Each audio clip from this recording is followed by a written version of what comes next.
구약성경 538쪽 열왕기상 13장 25절로 28절 말씀 제가 받들어 읽겠습니다. 지나가는 사람들이 길에 버린 시체와 그 시체 곁에 선 사자를 보고 그 늙은 선지자가 사는 성읍에 가서 말한지라. 그 사람을 길에서 데리고 돌아간 선지자가 듣고 말하되 이는 여호와의 말씀을 어긴 하나님의 사람이로다. 여호와께서 그에게 하신 말씀과 같이 여호와께서 그를 사자에게 넘기심에 사자가 그를 찢어 주겠도다 하고 이에 그의 아들들에게 말하여 이르되 나를 위하여 나귀의 안장을 지우라. 그들이 안장을 지우매 그가 가서 본즉 그의 시체가 길에 버림바 되었고 나귀와 사자는 그 시체 곁에 서 있는데 사자가 시체를 먹지도 아니하였고 나귀를 찢지도 아니하였더라. 여로보암은 하나님의 선택을 받아서 이스라엘 10지파를 다스리는 왕이 되었습니다. 그러나 여로보암은 일부러 하나님의 말씀을 어겼습니다. 그 열왕기상 12장 28절 말씀 보면은 이에 계획하고 두 금송아지를 만들고 무리에게 말하기를 너희가 다시는 예루살렘에 올라갈 것이 없도다. 이스라엘아 이는 너희를 애굽 땅에서 인도하여 올린 너희의 신들이라 하고. 여러분, 고의로 말씀을 어긴 사람에게 어떤 심판이 따를까요? 일단 하나님께서는 회개할 기회를 한번 주십니다. 열왕기상 13장 1절 말씀 보면은 보라 그때에 하나님의 사람이 여호와의 말씀으로 말미암아 유다에서부터 베델에 이르니 마침 여로보암이 제단 곁에 서서 분향하는지라. 하나님께서는요 하나님의 사람을 여로보암에게 보내셨어요. 이름이 나오지 않는 이 무명의 하나님의 사람은 베델 제단을 향하여 이렇게 외쳐요. 2절 말씀 보시면 하나님의 사람이 제단을 향하여 여호와의 말씀으로 외쳐 이르되 제단아 제단아 여호와께서 이와 같이 말씀하시기를 다윗의 집에 요시아라 이름하는 아들을 낳으리니 그가 내 위에 분향하는 산당 제사장을 내 위에서 제물로 바칠 것이요 또 사람의 뼈를 내 위에서 사르리라 하셨느니라 하고. 그러니까 남왕국 유다의 왕이 와서 이 북왕국의 제사장들을 제물로 바치고 또 사람의 뼈를 그 제단에서 불살라서 그 제단을 더럽힌다는 그런 예언이었어요. 그리고 한 가지 자신의 예언이 확실한 것을 위해서 한 가지 징표를 제시하는데 3절 말씀 보면 그날에 그가 징조를 들어 이르되 이는 여호와께서 말씀하신 징조라. 제단이 갈라지며 그 위에 있는 재가 쏟아지리라 합니다. 멀쩡한 지금 제단이 갈라지고 재가 쏟아진다는 거예요. 근데 이에 대한 이 여로보암의 반응은 회개가 아니라 체포 명령이었어요. 4절 말씀 보면 여로보암 왕이 하나님의 사람이 베델에 있는 제단을 향하여 외쳐 말함을 들을 때에 제단에서 손을 펴며 그를 잡으라 하더라. 그를 향하여 편 손이 말라 다시 거두지 못해. 그런데 이 선지자를 가리킨 이 여로보암의 손이 마비가 되어서 다시 거두지 못했어요. 그리고 지진이 난 것도 아닌데 이 선지자의 말대로 이 제단이 갈라지고 재가 쏟아졌어요. 5절 말씀 보면은 하나님의 사람이 여호와의 말씀으로 보인 징조대로 제단이 갈라지며 재가 제단에서 쏟아진지라. 그제서야 이 여로보암은 기가 꺾이고 하나님의 사람에게 기도를 부탁해요. 6절 말씀 보면은 왕이 하나님의 사람에게 말하여 이르되 청하건대 너는 나를 위하여 내 하나님 여호와께 은혜를 구하여 내 손이 다시 성하게 기도하라. 하나님의 사람이 여호와께 은혜를 구하니 왕의 손이 다시 성하여 전과 같이 되니라. 하나님께서는요 선지자의 기도를 듣고 이 여로보암의 손을 고쳐주셨어요. 여러분, 하나님의 은혜로 이렇게 치유까지 경험했으면 이제 우상숭배 다 때려치고 하나님만 섬겨야 하지 않겠어요?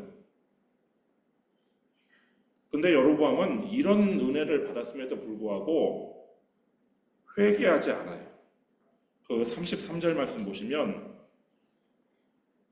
여로보암이 이 일 후에도 그의 악한 길에서 떠나 돌이키지 아니하고 다시 일반 백성을 산당의 제사장으로 삼되 누구든지 자원하면 그 사람을 산당의 제사장으로 삼았습니다.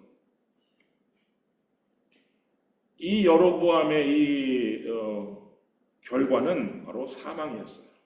34절 말씀 보면 이 일이 여로보암 집의 죄가 되어 그 집이 땅 위에서 끊어져 멸망하게 되니라.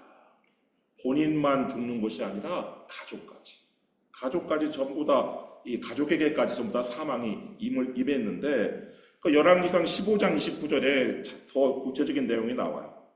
왕이 될 때에 여로보암의 온 집을 쳐서 생명 있는 자를 한 사람도 남기지 아니하고 다 멸하였는데 여호와께서 그의 종 실로 사람 아이야를 통하여 하신 말씀과 같이 되었으니, 이 여로보암의 아들이 왕이 된 지 2년 만에 반란이 일어났어요. 그래서 그 신하였던 바하사에 의해서 이 여로보암의 가문이 완전히 멸절됐어요. 이같이 고의로 말씀을 어긴 사람에게는 이렇게 무서운 심판이 따라요. 근데 고의는 아니지만 속아서 말씀을 어긴 사람, 그런 사람은 어떻게 될까요? 여로보암은 지금 자신의 손을 고쳐준 이 하나님의 사람을 집으로 초대를 해요. 7절 말씀 보면은 왕이 하나님의 사람에게 이르되 나와 함께 집에 가서 쉬라. 내가 네게 예물을 주리라. 근데 이 선지자가 이 여로보암의 호의를 거절해요. 8절 말씀 보면 하나님의 사람이 왕께 대답하되 왕께서 왕의 집 절반을 내게 준다 할지라도 나는 왕과 함께 들어가지도 아니하고 이곳에서는 떡도 먹지 아니하고 물도 마시지 아니하리니. 그 이유는 하나님의 명령이 있었기 때문이에요. 9절 말씀 보면 이는 곧 여호와의 말씀이 내게 명령하여 이르시기를 떡도 먹지 말며 물도 마시지 말고 왔던 길로 되돌아가지 말라 하셨음이니이다 하고, 하나님께서는 우상 숭배에 빠져서 저주받은 땅에서 먹고 마시는 것을 금하셨어요. 이렇게 하나님의 사람이 여로보암에게 이렇게 말을 하니까 여로보암이 더 이상 붙잡을 수 없었어요. 그리고 이 유다의 선지자는 이 하나님의 말씀을 전한 후에 이 베델을 출발해서 자신의 그 유다로 떠나갔어요. 이 베델이라는 곳은 그 북왕국과 남왕국의 경계에 있는 도시라서 사실은 떡도 먹지 않고 물도 마시지 않고도 얼마든지 유다로 금방 넘어올 수 있는 곳이었어요. 한편 이 베델의 제단이 무너진 사건, 그리고 유다로부터 온 이 하나님의 사람의 이 뉴스가 이 베델에 사는 모든 사람에게 알려졌는데, 그 중에는 늙은 선지자도 있었어요. 11절 말씀 보면은 베델에 한 늙은 선지자가 살더니 그의 아들들이 와서 이날에 하나님의 사람이 베델에서 행한 모든 일을 그에게 말하고 또 그가 왕에게 드린 말씀도 그들이 그들의 아버지에게 말한지라. 그러니까 이 늙은 선지자가 베델에 살고 있었는데, 이 늙은 선지자가 유다로부터 온 그 하나님의 사람의 그런 이야기들을 다 들었어요. 근데 이 늙은 선지자라는 타이틀은 달고 있지만 사실은 하나님을 찾는 사람은 아니었어요. 왜냐하면 북왕국에 살고 있던 신실한 사람들, 그런 사람들은 모두 다 탈북해가지고 하나님의 성전이 있는 예루살렘으로 전부 다 이주를 했어요. 역대하 11장 16절 말씀 보면 이스라엘 모든 지파 중에 마음을 굳게 하여 이스라엘의 하나님 여호와를 찾는 자들이 레위 사람들을 따라 예루살렘에 이르러 그들의 조상들의 하나님 여호와께 제사하고자 한지라. 여로보암이 어떤 일을 했어요? 레위 지파가 아닌 일반 백성들을 제사장으로 세우고 이 레위인들의 제사장 직분은 박탈했단 말이에요. 그래서 이 레위인들이 원래 이스라엘 12지파에 전부 다 흩어져 살았었는데 이 북왕국 10지파에 흩어져 살던 레위인들이 자신들의 목장과 소유지를 버리면서까지 전부 다 이 유다와 예루살렘으로 이주를 했어요. 역대하 11장 14절 말씀 보면 레위 사람들이 자기들의 마을들과 산업을 떠나 유다와 예루살렘에 이르렀으니 이는 여로보암과 그의 아들들이 그들을 해임하여 여호와께 제사장의 직분을 행하지 못하게 하고, 그렇게 레위인들이 전부 다 자기의 모든 것들을 다 버리고서까지 유다와 예루살렘 내려가니까 북왕국에 살고 있던 우상 숭배를 할 수 없었던 하나님을 신실하게 섬겼던 사람들도 전부 다 이 레위인들을 따라 예루살렘에 이주한 거란 말이에요. 근데 이 늙은 선지자는 그대로 이 북왕국에 남아 있었어요. 따라서 이 사람은 선지자라는 이름만 있지 실제로 하나님의 사람은 아니었죠. 이 사람이 진짜 하나님의 사람이었다면 하나님께서 이 늙은 선지자를 통해서 여로보암에게 하나님의 말씀을 전하도록 하셨겠죠. 근데 이 거짓 선지자가 하나님의 사람이 기도로 여로보암의 손을 고쳤고 여러 가지 막 이적이 행한 것을 표징이 일어나는 것을 보고 관심을 보여요. 12절 말씀 보면 그들의 아버지가 그들에게 이르되 그가 어느 길로 가더냐 하니 그의 아들들이 유다에서부터 온 하나님의 사람의 간 길을 보았습니다. 그러면서 어느 길로 갔는지 확인하고는 나귀를 준비시켜요. 13절 말씀 보면 그가 그의 아들들에게 이르되 나를 위하여 나귀의 안장을 지우라. 그들이 나귀의 안장을 지우니 그가 타고. 그래서 이 하나님의 사람은 걸어서 이렇게 내려갔고 이 늙은 선자는 나귀를 타고 갔기 때문에 따라잡았어요. 14절 말씀 보면 하나님의 사람을 뒤따라가서 상수리 나무 아래에 앉은 것을 보고 이르되 그대가 유다에서 온 하나님의 사람이냐? 대답하되 그러하다. 하나님의 사람인 걸 확인한 후에 자신의 집으로 초대를 해요. 15절 그가 그 사람에게 이르되 나와 함께 집으로 가서 떡을 먹으라. 그러니까 이 하나님의 사람이 여로보암에게 했던 똑같은 말로 거절을 해요. 16절 대답하되 나는 그대와 함께 돌아가지도 못하겠고 그대와 함께 들어가지도 못하겠으며 내가 이곳에서 그대와 함께 떡도 먹지 아니하고 물도 마시지 아니하리니 이는 여호와의 말씀이 내게 이르시기를 내가 거기서 떡도 먹지 말고 물도 마시지 말며 또 내가 오던 길로 되돌아가지도 말라 하셨습니다. 그런데 이 늙은 선지자가 이 거짓 선지자가 하나님의 이름을 사칭해서 거짓말하는 거예요. 18절 말씀 보면은 그가 그 사람에게 이르되 나도 그대와 같은 선지자라. 천사가 여호와의 말씀으로 내게 이르기를 그를 내 집으로 데리고 돌아가서 그에게 떡을 먹이고 물을 마시게 하라 하였느니라 하니 이는 그 사람을 속임이라. 근데 안타깝게도 이 하나님의 사람이 이 늙은 선지자의 이 거짓말에 속아서 말씀을 어기고 저주받은 땅에서 먹고 마셨어요. 19절 말씀 보면 이에 그 사람이 그와 함께 돌아가서 그의 집에서 떡을 먹으며 물을 마십니다. 여러분 이렇게 속아서 하나님의 말씀을 어긴 이 결과가 무엇이었을까요? 난 속았으니까 아무런 잘못이 없다? 그 결과는 사망이었어요. 24절 말씀 보면은 이에 그 사람이 가더니 사자가 길에서 그를 만나 물어 죽임에 그의 시체가 길에 버림받으니 나귀는 그 곁에 서 있고 사자도 그 시체 곁에 서 있더라. 갑자기 사자가 나타나서 이 하나님의 사람이 이제 그 늙은 선지자가 준 나귀를 타고 이제 내려가는데 이 나귀에 타고 있는 이 사람을 물어 죽인 거란 말이에요.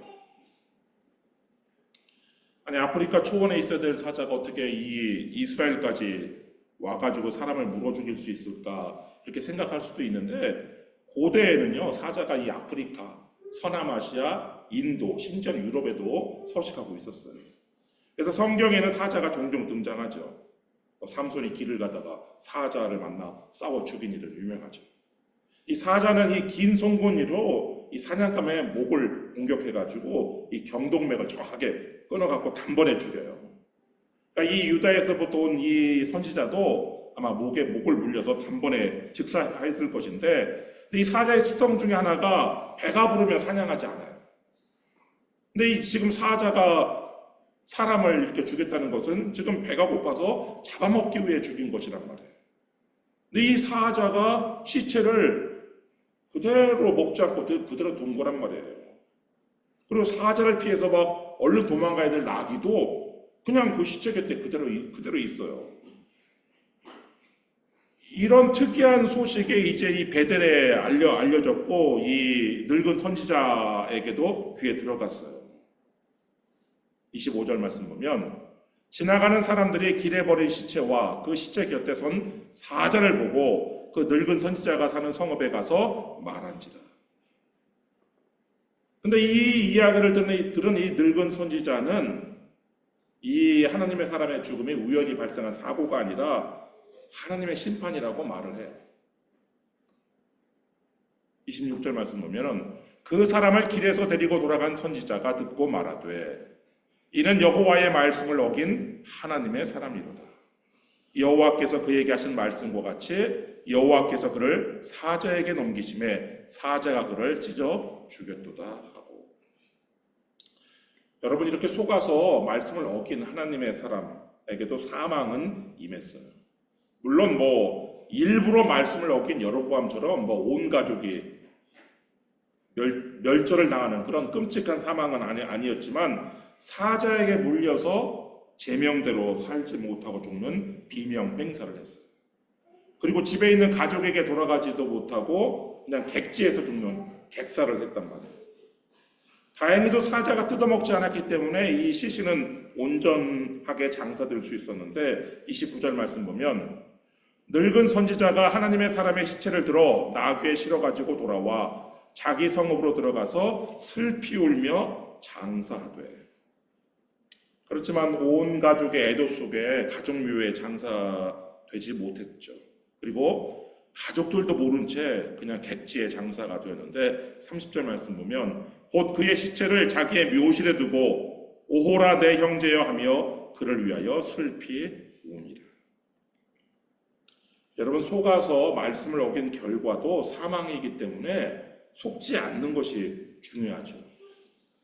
뱀에게 속지 않아야 되고 형제라고 접근하는 사람들에게 속지 않아야 합니다. 여러분, 우리가 속는 이유가 무엇일까요? 첫째는 하나님의 말씀에 대한 무지 때문에 그래요. 하나님께서는요, 아담에게 창세기 2장 17절 말씀 보면 선악을 알게 하는 나무의 열매는 먹지 말라. 내가 먹는 날에는 반드시 죽으리라. 이렇게 말씀하셨어요. 근데 하와는 잘못 알고 있었어요. 창세기 3장 3절 말씀 보면 동산 중앙에 있는 나무의 열매는 하나님의 말씀에 너희는 먹지도 말고 만지지도 말라. 너희가 죽을까 하노라 하셨느니라. 동산 중앙에 있는 나무는 선악을 알게 하는 나무가 아니에요. 창세기 2장 9절 말씀 보면 여호와 하나님이 그 땅에서 보기에 아름답고 먹기에 좋은 나무가 나게 하시니 동산 가운데에는 생명나무와 선악을 알게 하는 나무도 있더라. 동산 중앙에는 생명나무도 있기 때문에 동산 중앙에 있는 나무가 선악을 알게 하는 나무라고 지칭할 수 없단 말이에요. 또한 하나님께서는 먹지 말라 이렇게 먹는 것을 금하셨지 만지는 것까지 금하신 적은 없어요. 근데 이 하와는 만지지도 말라 이렇게 잘못 알고 있었죠. 또 나아가 하나님께서는 먹으면 죽으리라 이렇게 단정적으로 말씀하셨지 죽을까 하노라 이렇게 말씀하시지 않았어요. 근데 하와는 하나님 말씀에 대한 무지 잘못 알고 있는 이것 때문에 결국 뱀에게 속는 것이죠. 둘째는 하나님의 말씀과 반대되는 말을 의심하지 않기 때문에 그래요. 여러분, 하나님의 말씀과 정면으로 배치되는 말을 들을 때 여러분 어떻게 해야 될까요?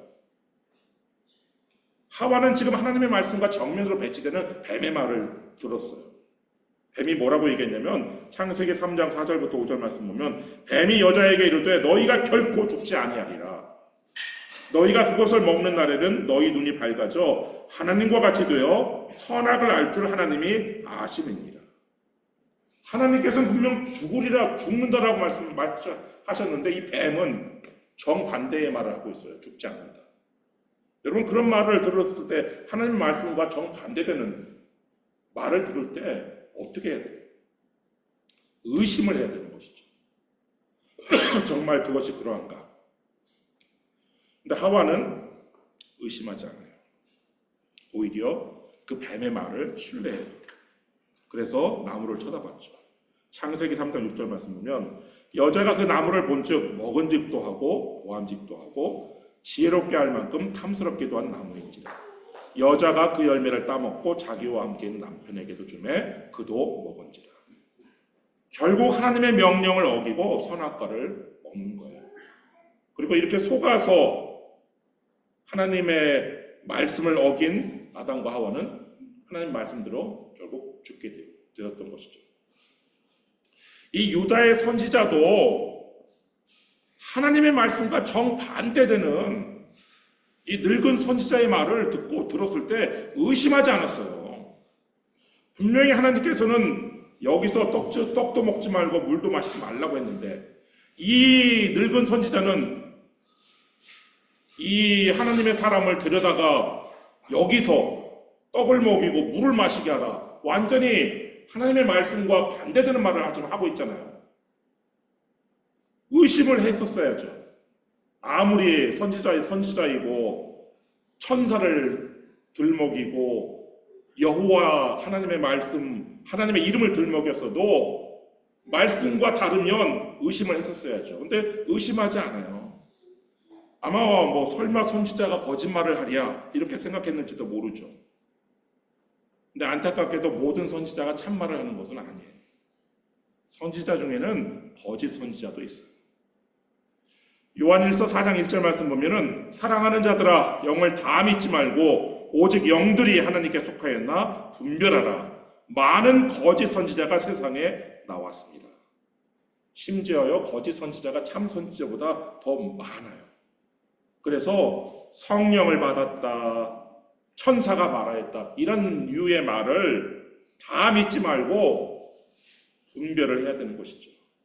근데 그 분별하는 기준 중에 이적과 기사는 제외돼요. 마가복음 13장 22절 말씀 보면 거짓 그리스도들과 거짓 선지자들이 일어나서 이적과 기사를 행하여 할 수만 있으면 택하신 자들을 미혹하려 하리라. 거짓 선지자들이 기적과 능력을 해요. 그래서 기적과 능력이 분별 기준이 돼서는 안 돼요. 예수님께서는 거짓 선지자를 분별하는 기준에 대해 이렇게 말씀하셨죠. 마태복음 7장 15절 16절 말씀 보면 거짓 선지자들을 삼가라. 양의 옷을 입고 너희에게 나아오나 속에는 노략질하는 일이라. 그들의 열매로 그들을 알지니 가시나무에서 포도를 또는 엉겅퀴에서 무화과를 따겠느냐. 예수님께서 말씀하신 분별 기준은 열매예요. 그들의 열매로 분별하라는 거예요. 만약 그들이 불법의 열매를 맺고 있다, 그러면 그들은 거짓 선지자예요. 아무리 기적과 이적을 행했다 하더라도. 마태복음 7장 22절 23절 말씀 보면 그때 내가 그들에게 밝히 말하되 내가 너희를 도무지 알지 못하니 불법을 행하는 자들아 내게서 떠나가라 하리라. 그들이 아무리 주여 주여라고 막 부르짖고 주의 이름으로 막 귀신을 쫓아내며 주의 이름으로 많은 권능을 행했을지라도 예수님께서 알지 못해요. 왜? 그들은 불법의 열매를 맺는 사람이었기 때문에. 그래서 거짓 선지자이기 때문에. 여러분 말씀에 대한 무지를 깨뜨리셔야 마귀에게 속지 않을 수 있습니다. 그리고 하나님의 말씀과 다른 말을 하면서 불법의 열매를 맺는 거짓 선지자에게 우리가 속지 않아야 됩니다. 여러분들이 마귀에게 속지 않고 거짓 선지자에게 속지 않기를 주님의 이름으로 축원합니다. 기도하겠습니다.